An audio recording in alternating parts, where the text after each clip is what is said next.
Cette nuit, au-dessus du Kremlin, le centre du pouvoir russe, un drone, intercepté selon Moscou, explose tout près du dôme. Ces images sont partagées par la télévision d'État.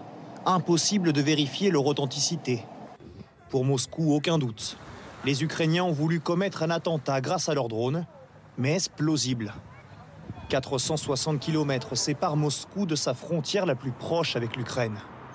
Des drones capables de parcourir ces longues distances existent dans les deux armées, mais les experts s'accordent. Un drone longue distance aurait causé des dégâts très importants. Là, l'image que l'on voit, c'est un petit drone, petite vitesse, petite charge. Donc il ne vient pas de 400 km, il vient de 40 km. Toujours selon les spécialistes, cette attaque pourrait donc avoir été menée depuis le territoire russe par des Ukrainiens infiltrés ou par des opposants à Vladimir Poutine. Je ne suis pas inquiète. On a de très bons services de sécurité dans notre pays. Après cet attentat, je pense qu'ils seront sur leur garde. Un incident qui intervient dans un contexte de forte tension, où les Ukrainiens ont annoncé une contre-offensive de grande ampleur. Dans la capitale russe, on s'interroge.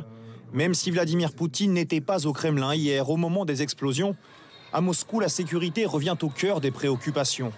Le 9 mai, la Russie célèbre la victoire de l'URSS face à l'Allemagne nazie, à quelques mètres du palais présidentiel. Les mesures de surveillance vont se renforcer dans Moscou. Depuis plusieurs jours déjà, la place rouge est fermée au public et le restera jusqu'au 9 mai. J'espère que notre pouvoir fera tout pour nous protéger pendant la fête du 9 mai. L'Ukraine dément formellement être impliquée. Le président Zelensky affirme ne pas avoir attaqué Poutine. Aujourd'hui, la Russie a bombardé un supermarché et une gare en Ukraine dans la région de Kherson. 16 personnes ont été tuées.